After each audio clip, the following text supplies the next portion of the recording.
I've been that guy. I've been in the ER, and I've actually had acute chest and went 48 hours almost lying on a hospital bed in the hallway of the ER. Until I had to call somebody who was white and didn't look like me, who was on the board, and they say, nah, you don't understand. If he's there for a reason.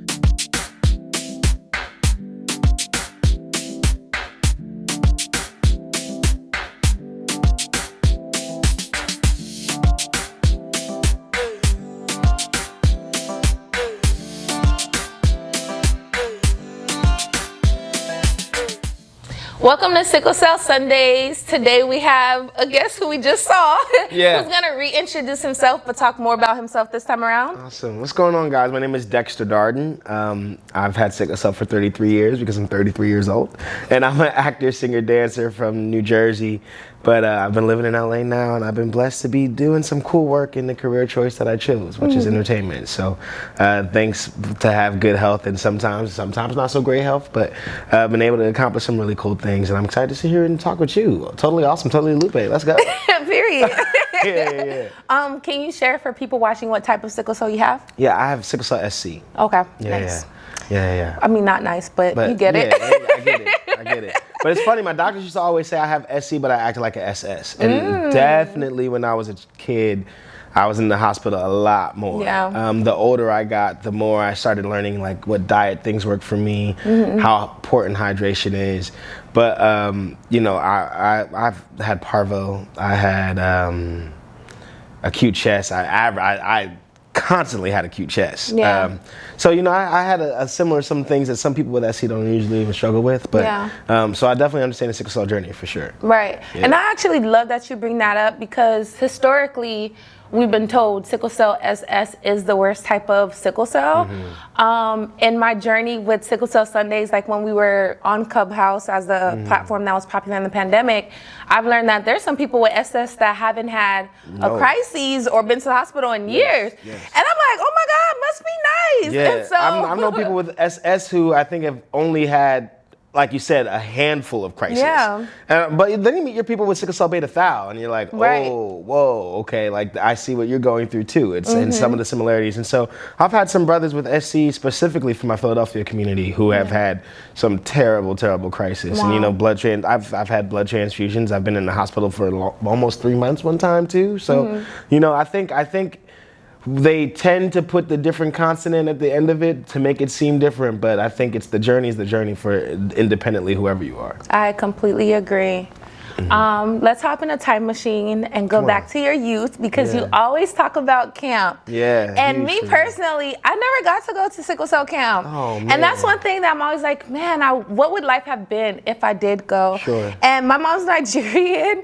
And she was just scared of me going. And so I don't think she fully understood like what camp would have looked like if I got to go. Yeah. So growing up, I often felt isolated and alone because I didn't know other children like myself. Sure. And I know camp is a big part of your life. Can you share like your experience with camp and what you're doing with that today? And you know, ironically enough, my mom was very similar too. Like my mom didn't even want me to really go to camp. And then my father passed away when I was 7, turning 8. And that's when I was one of my most longest hospital stays of my life.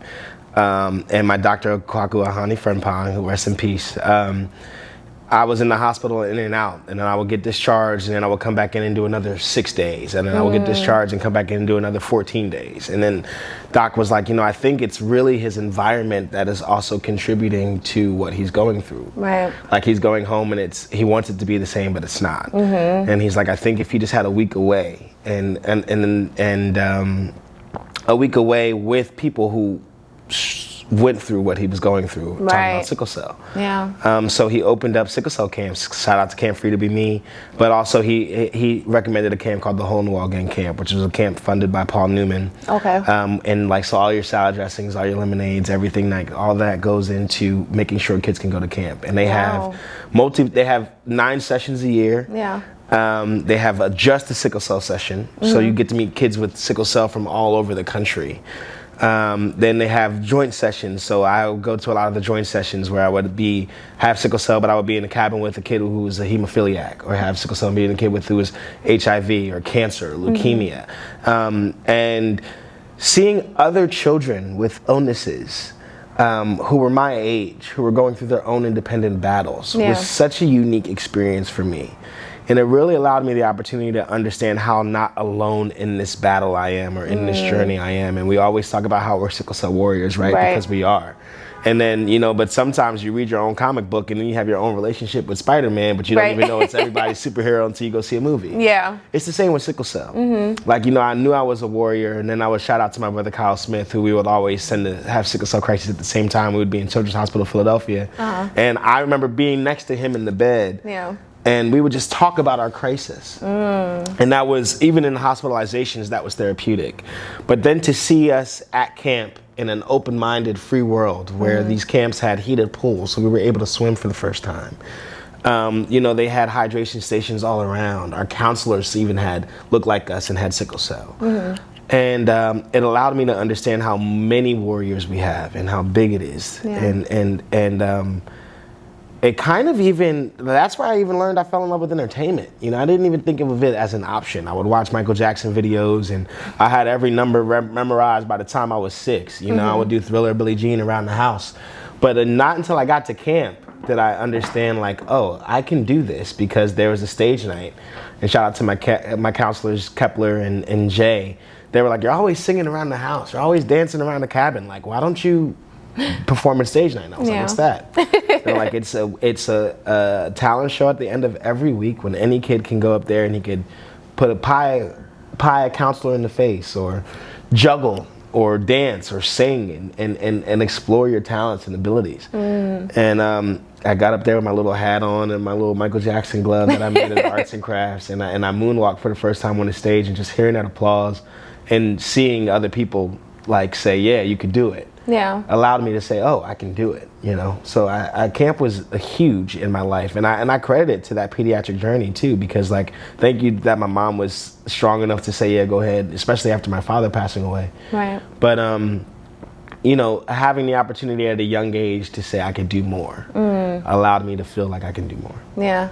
That's so beautiful. And I love that you said you had a Michael Jackson phase, because what child has not had a Michael Jackson phase? Like, whoever was not hee-heeing in their house at some point in time missed it. I literally just seen a TikTok, and the little girl was having it, and people were in the comments were like, I love this phase for children. That's huge. I love that. I love that.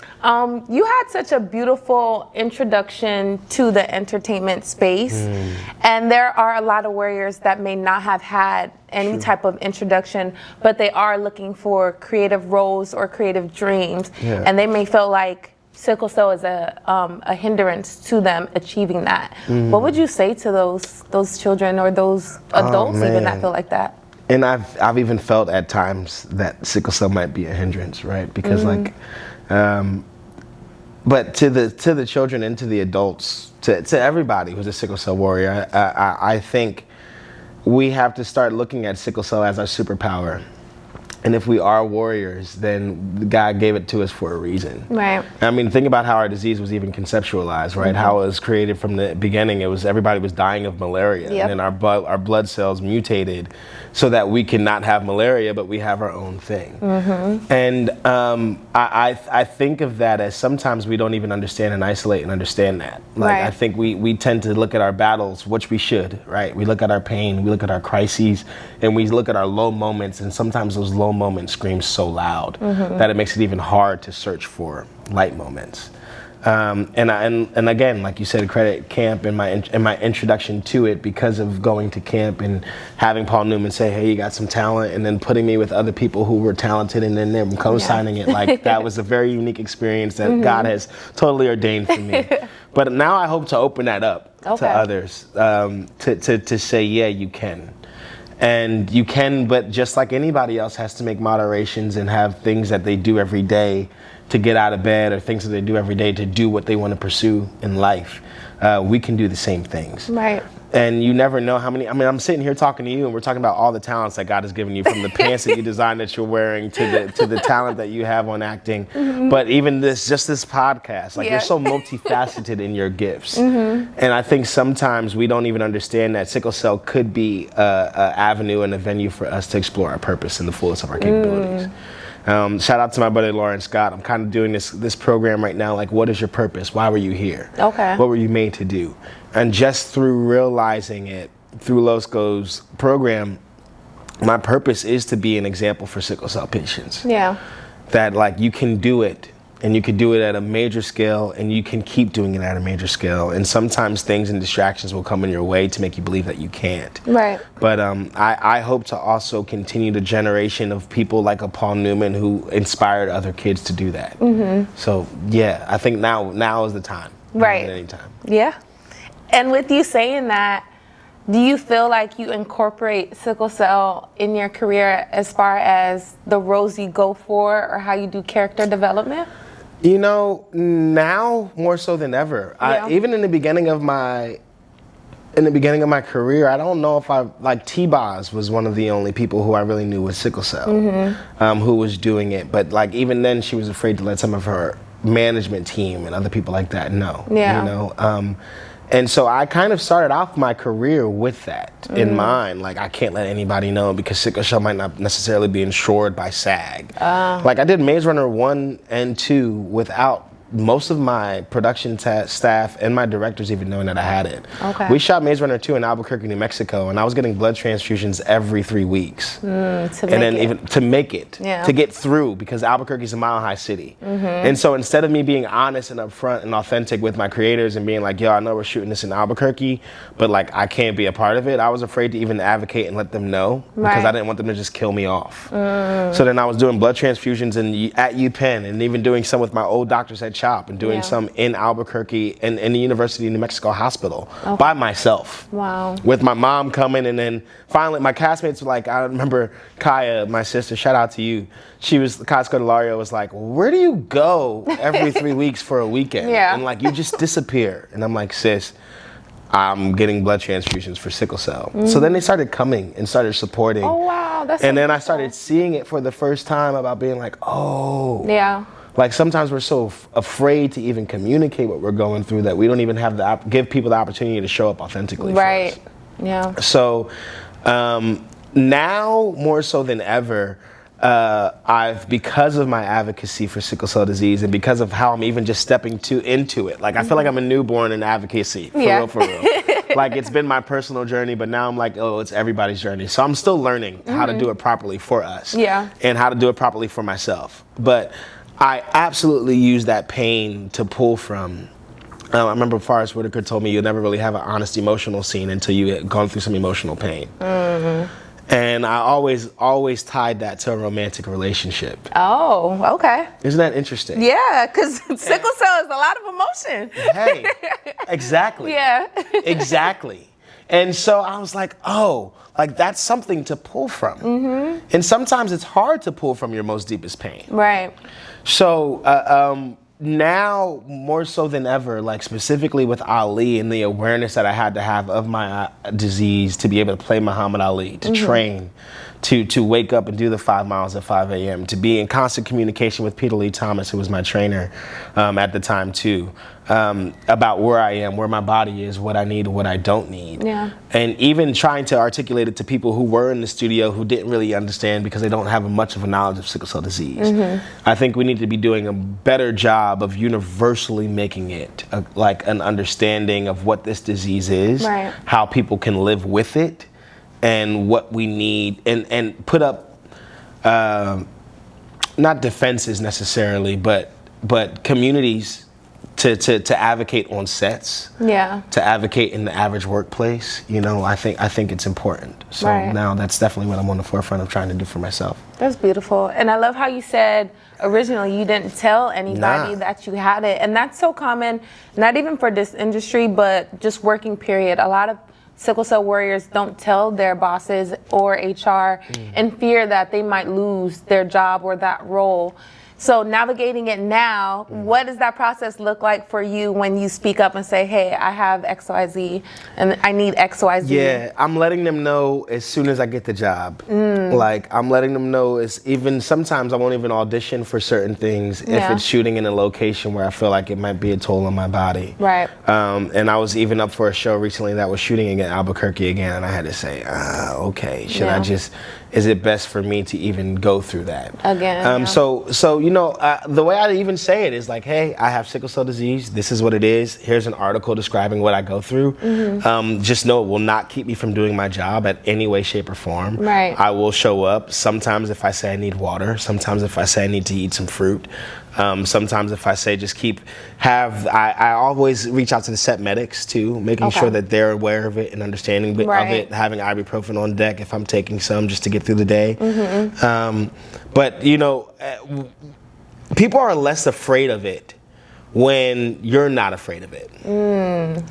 And I think sometimes as sickle cell warriors, we have a fear because we're like, I don't know when this crisis is coming on. Yeah. But the more I step into that knowledge of being like, okay, I can manage it because I know my body. I'm aware of where I am and what I need to do.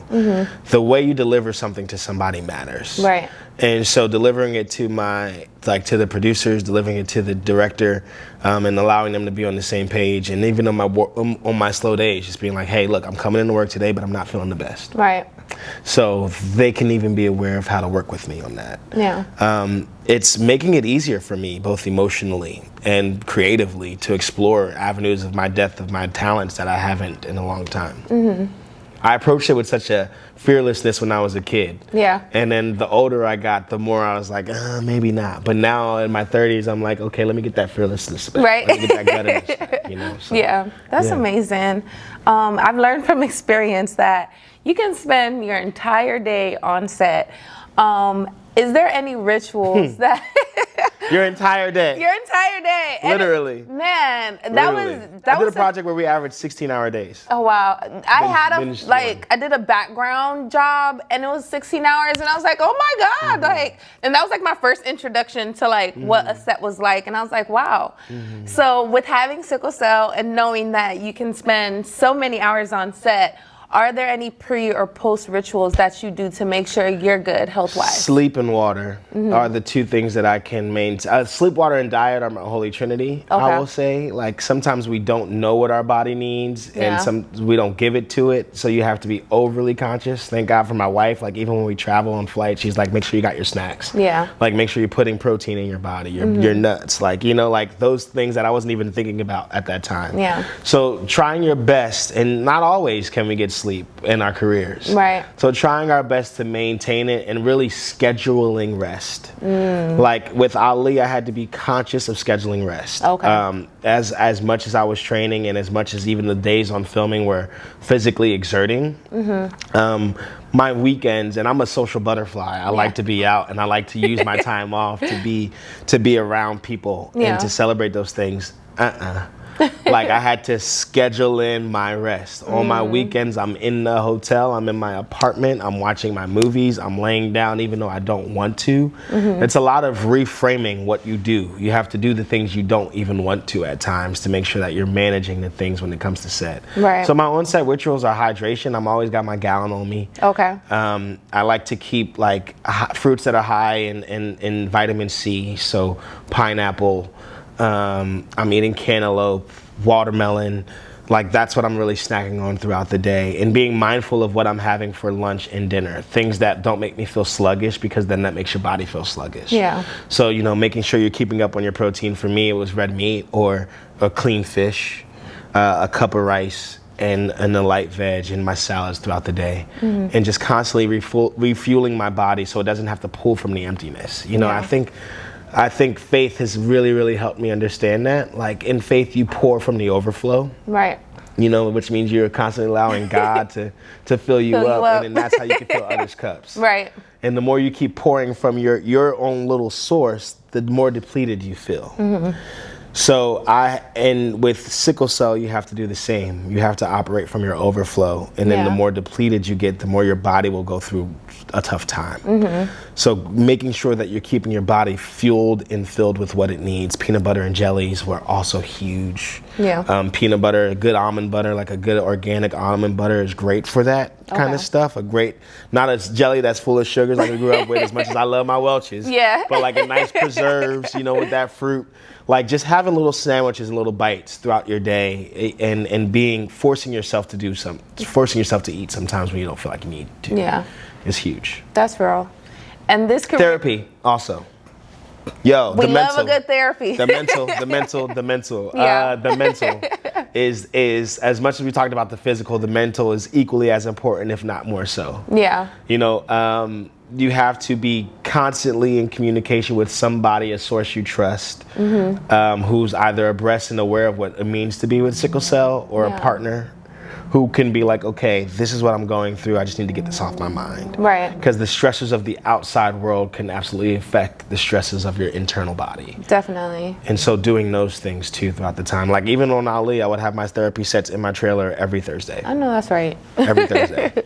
Yeah. Yeah. I've learned, I would say my second heart surgery, end of 2021, is when I really understood the mind and body connection. And I was just like in low-key a dark place, and just very emotional and a little angry about having to have another heart surgery. And then like I started, you know, looking to God and praying more, and then accepting it. And like mentally, when I was at peace with knowing that I had the surgery, I went through the surgery, I think in 24 hours, I was out of the ICU. Wow. And the doctor was like, wait, what? You were out in the 24 second one? Listen, the second one. Come on. And like, he was just so surprised. And I think like in a week they discharged me. And the second one was rough because the first one I was younger, so I don't remember fully the pain of it. I remember you telling me that. The second one, I was like, whew, this is a lot. But I just realized how, like when I would tell people like, yeah, like, you know, I was there for a week. Like my pain management doctor was like, he was in disbelief. And this is when I was in Philly. Like UPenn had the new hospital. So I had like the big screen TV, like a new room. It was amazing. For sure. And he was just in utter shock that like I got out so soon. And I started thinking about, because for me, I'm just like, yeah, you know, I always bounce back. And I was like, wait, I actually did go through a really big surgery and was home very quickly. And then I started realizing, like, you know, I gave it up to God. I changed the way I thought about it. I accepted it. And that helped in my healing process. And so I'm always like, you know, get your mind right and your body will be right. Oh, Lord. That just gave me chills because that is absolutely it. Like I remember even being in the gym sometimes when I'm working out, like my wife will be like, okay, look at the muscle. Or like I can hear Peter in the back of my mind, like when I'm doing the biceps and he's like, look at that bicep, send all that energy to the bicep. And I'm like, okay, cool. When you have your crisis, it should be the same thing. Right. When your leg pain is happening, like, I tend to go through crisis really in my legs and sometimes in my chest, even now, currently. So I have to be conscious of sending that healing power to that leg. Right. And understanding how much power we have in that mind. It is very real. Yeah. And more real than we even think. And I think a lot of the times people say, well, what were you most afraid of, even with Muhammad Ali? What were you most afraid of when you had to go fight the champ? Was that he always thought he was going to win. And he knew it. Yeah. He knew it. And sometimes that willpower will make that happen. Right. And so when you surrender to God, for me, really surrendering and letting go, saying, all right, I'm gonna give you the keys to the wheel, Doc. Like literally what Carrie Underwood said, Jesus, take the wheel. Yeah. And then you understand that this is all for your purpose. It helps those low moments recover so much more quickly. Right. That's so beautiful. Yeah. And as we're talking about mindsets, and I know you give credit to God and therapy, this industry can be an attack on your mindset. And there's a lot of highs and lows. Is there anything else that kind of keeps you separate from the impact of the Hollywood industry? You know, I've even recently in the last 2 or 3 years had to really understand like what matters in terms of the outside into outside opinions versus the internal opinions. And I was asked a question earlier today from Isaac.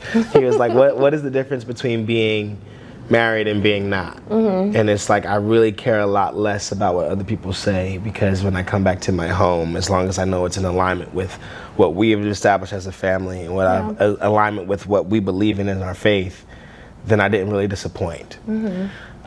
So for me, getting home solidified was huge. Okay. Having a place to go and feel like I'm not running away from the noise, but I'm just understanding that the noise is so loud for everybody outside. Yeah. And you do develop a thicker skin. I've had to develop a thicker skin over a long period of time. in this industry. Yeah. And it doesn't mean that the voices are any less loud. Right.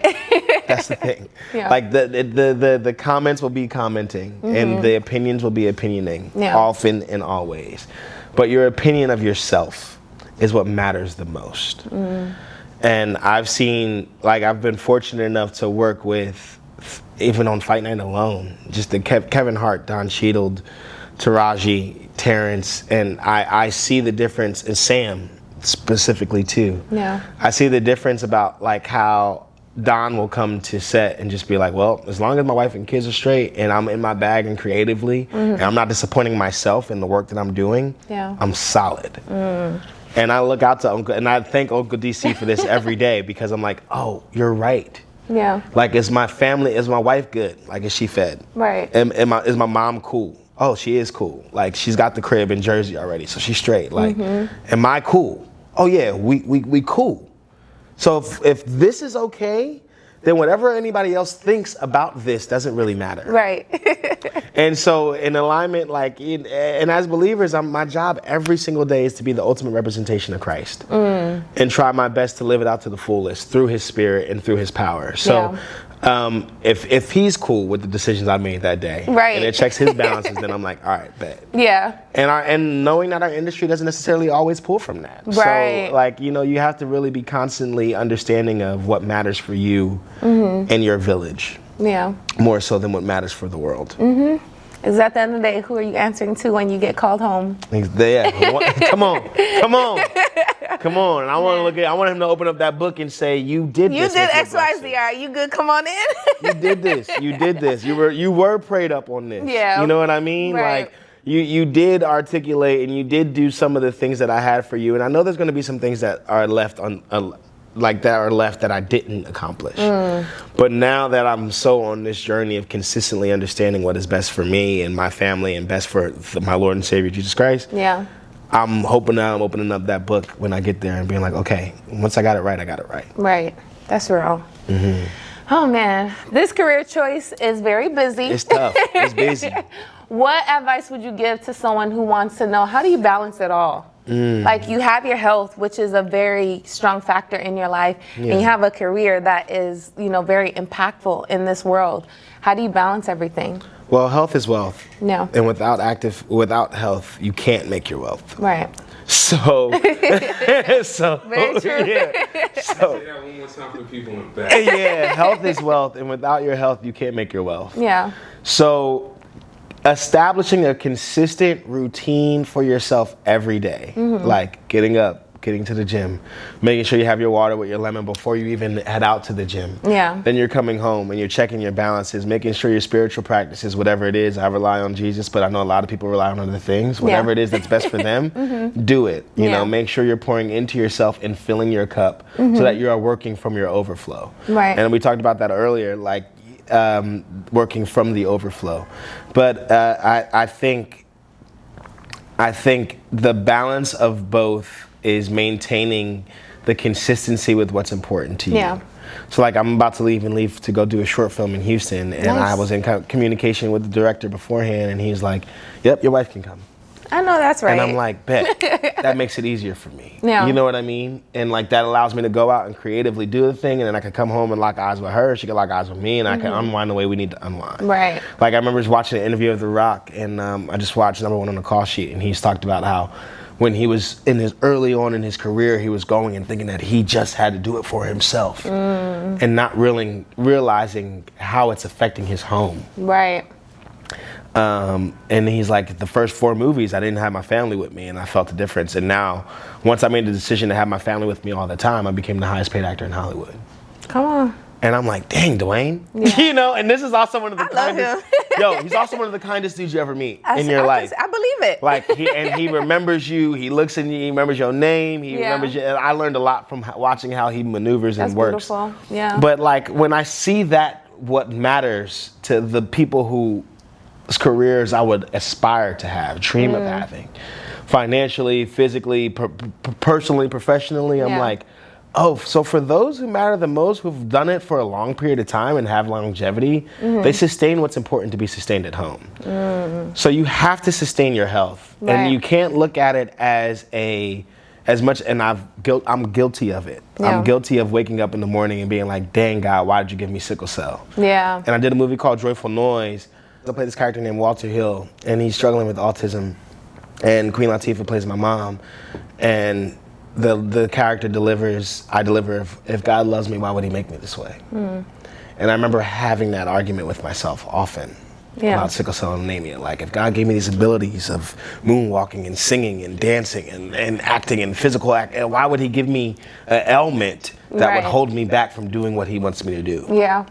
And Queen goes, like, she delivers it in such a great motherly way, but she's like, God didn't make you a circle to fit in a square box. And now I really understand that in the fullness of what it means for me to be walking in my purpose, like we talked about earlier. Like, he gave me these abilities and he gave me this disease so that I can be an inspiration for other people with sickle cell disease. Yep. And so that I can look at them and say, you can do it. And the reason I know I can is because I did it. Yeah. The reason I know you can is because I did it. Right. And your journey might not look like mine. Your pain might not be my pain, but I understand it. Like, even when I came to visit you in the hospital, I was like, I don't know what your crisis is, but are you doing this, and this, and this? Yeah. And your advocacy of what you're doing with this platform, like, are you reaching out to your social workers? Are you getting what you need to have for you when you're in the hospital and you're going through your crisis? Like, these are knowledges that I didn't have when I was young. Yeah. And I think we have so much more access to understanding of what we have with the internet and with social media and with communities. It's growing. And so I think we need to be pouring into the growth of our sickle cell community. So true. And I love that you mentioned how you question God, because I went through the same thing. Yeah. And I can remember the exact crisis where it was like my first question, like, why God, why me? Yeah. And then it's funny because, like, I'll look at people who have sickle cell that I meet personally, and I'll see who they are, and I'll be like, I get it. Because if someone else had what you had, would they still be, joyful? Will they still pour out into other people? Will they still have the energy that you pour off into others? But when you were saying that, the scripture that came into my mind was in Matthew 5, the Beatitudes, when Jesus says, blessed are the meek, for the kingdom of heaven is theirs, or blessed are the poor in spirit. And so sometimes he wants you to hit your, like, he gives us real heavy lows. Yeah. So that he can interfere the way that he needs to interfere. Yeah. And in the lowest of my pain, I think he wants us in that cry out. Because of course you ended up finding out in your deepest dark, and when you went through your second heart surgery, you're like, yo, God, okay. And the doctors are like, well, I hear you, I see you. Yeah, and the doctors are like, how are you getting through this this quick? How are you home this week? And you're like, you know what? God gave it to me for a reason. Right. It's your testimony. Yeah. And so I have definitely had moments of being angry at my sickle cell. Trust me, it was not easy doing Maze Runner 1 or 2 without trying to let people know that I had sickle cell disease. Yeah. And the second I stepped into the fullness of what I deal with on a daily basis, the more respect and understanding I got from my peers. Yeah. And what we go through every day is not easy. But the more we continue to advocate for it and the more we can continue to talk to others about what it is that we're going through, the more respect I think we can gain. Right. I agree. With that being said, I have a great question for you to close with. Answer. And if there's anything I haven't asked or that you would like to share, go ahead. No? No, not off the top of my head. We've been just talking, so it's cool. Vibing. Yeah. Okay, so my last question to you would be, sickle cell has really been making its appearance on screens lately. Okay, Supercell. Come on, Supercell. And even like in med shows, they've been really, some of them have been doing a good job. Some of them are hitting it in different ways, like even Power touched on it, and that shocked me. Did you see even the newest Transformers with my buddy? Oh my God, I was in the theater, like, mind you, I'm a big Transformers fan. Yeah, same. Like, I rewatch Transformers often, and I'm one of those people that even though they keep remaking them, I'm going to keep watching them. Yeah. I was in the theater like. Yeah, you start tearing up. Right. And he got it right. And so I was like, you see it, really making its way. Because I remember, like, I think Grace touched on it very minimally, and that's a big platform. And it's like, oh, whatever. But now they're like really, you could tell they're talking to people with the disease because I can see that they're portraying exactly what we experience. Exactly. So what do you feel about that? And then what do you hope to see in Hollywood moving forward about that? You know, and I know, wow. So I feel great about it. I know some people don't for some reason because your sickle cell journey is not my own, so to each their own. But I think the more we're just the more you drop it on people's minds, the everyday viewer, the everyday consumer, it's just a knowledge of them to say, what is that? Right. And it's this thing that's been around for centuries. Yep. But you know, and I think now because oh man, I was just about to say DEI, but Lord have mercy.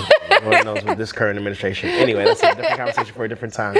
But I think it's important for us to continue to mention it, to continue to talk about it, to continue to educate, and even if people aren't doing the best job of representing what the everyday sickle cell warrior experience is like, they're still making people, that guy in Oklahoma who's lived in an all-white town, who's never had to deal with anybody with sickle cell in his life, is now going to have to be somewhat intrigued by what that means. Exactly. So do they need to dive into and actually see the results, or should they actually reach out and ask a person with sickle cell what their experience is like? Absolutely. I encourage that. I champion that. Yeah.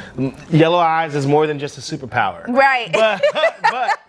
But I do think that because I say sickle cell is our superpower, it should be viewed in that way. Right. And I hope to continue to even not only be a part of sickle cell projects, but make my own sickle cell projects, work with you on sickle cell projects, both professionally and personally, but like creatively showing what all the authenticity behind what's it like to go to the ER and be on your hospital bed and be like, you might not receive treatment today. Right. Or are you just here because you are looking for a drug? Right. And you're like, nah, I'm in pain. Right. I've been that guy. I've been that guy. I've been in the ER and I've actually had acute chest and went 48 hours almost lying on a hospital bed in the hallway of the ER. Until I had to call somebody who was white and didn't look like me, who was on the board, and they say, nah, you don't understand. If he's there for a reason. Right. Not everybody with sickle cell is that fortunate. Right. So, like, I think we do need to start showing more of the experience of sickle cell patients. What it's like to advocate for our pain meds, what it's like to manage our pain, what it's like to articulate to our families what we're going through, and so that they can know and so they don't know. So, I'm here for it, personally. I'm here for it, you know, especially on shows like Grey's Anatomy. What's that, 21 seasons, 22 seasons? Still going. And like Shonda Rhimes. A black woman, you know, so like, and now she's finally getting okay from the studios to say, yeah, you can tell that story. So like, sometimes it's not always easy to tell that story. There's a lot of powers that be that may hinder it. Right. So for a movie like Transformers, for a programming streamer like Netflix, to take pride in the articulation and education of what sickle cell disease can mean and what it means to the marginalized communities or people who don't just look like the execs who are at the seat at the table. I'm cool for it. Let's take the wheel and let's run with it. Why not? Right, I completely agree. And I know I said that was like the closing. Sure. But what you just said triggered another question. Fire. So as a man, how you say you face, you know, people thinking, oh, you're just here coming for drugs. And I know with black men, you might not have as much sympathy as a woman in pain going to the ER. What does that look like for you and how does that feel? Frustrating. In full transparency. It's annoying. It's frustrating. I think now I've done a better job thanks to like organizations out here like Kanye and Wellness. They've allowed me to set up with a hematology team. Social workers, shout out to Miss Rita Navarro, like who I now am in communication with monthly, even if I'm not going through pain.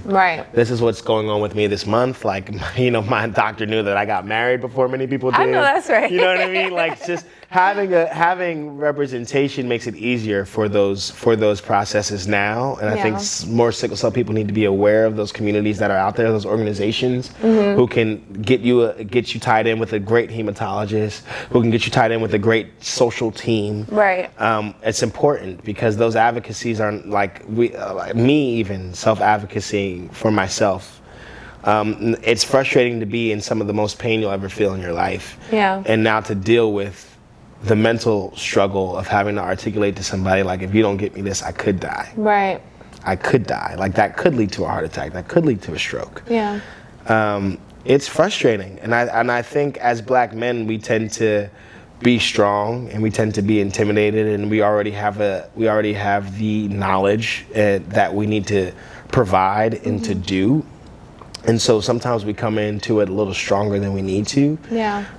And it's okay to surrender and be like, nah, I'm weak. Right. I'm weak, and if you can't recognize my weakness, get me somebody who can. Point blank, period. Yeah. Because it's going to be hard for me to advocate for myself when I'm sleeping for 4.5 hours from pain, or now I've got dilaudid in my bloodstream because of an IV to help me deal with the pain. Right. But now I can't even be cognitive enough to articulate what I'm going through to the doctor. So it is frustrating, and I think that is what these shows can be showing more of. I think we can be showing more of the difficulties that we go through. Supercell did a really cool episode when the guy walks in and is advocating for his mom. Right. Shout out to Tosin. Yeah. But like that, even on the pediatric level, helping the parents deal with that too. Yeah. And in the young adult level, I mean, we turn 18 and we kind of get released to the wolves, literally. Yeah. So what does that look like for that 18 to 30 community? Yeah. And how is there people in the hospitals who have our experience, Right. advocating for people who look like us and who go through what we go through? Yeah. Thanks for sharing that. And I love that you said you also advocate for yourself when you're feeling good too. You must. And I think it's important to make sure you have a team when you're feeling good, not just when you're feeling bad, so they're prepared when those bad times hit. Absolutely. Oh, Constant man. communication. That's what we're doing now. We're advocating for it Yeah. when we're feeling good. And our Right. purpose. You know, like using our gifts and abilities in media and art to do what we need to do. But it's like consistent advocacy for yourself independently when you're feeling good, and not just running into a crisis and being like, how do I react? Right. Preparation is everything. Being proactive, not reactive. Come on. Well, it's been a pleasure talking with you. Thank you been a so much blast. for joining me on the Sickle Cell Sundays podcast. That wraps up this episode. Thank you for watching or listening. Please like, comment, and subscribe. Share with your family and friends. Yes, like, comment, and subscribe. Period. Come on.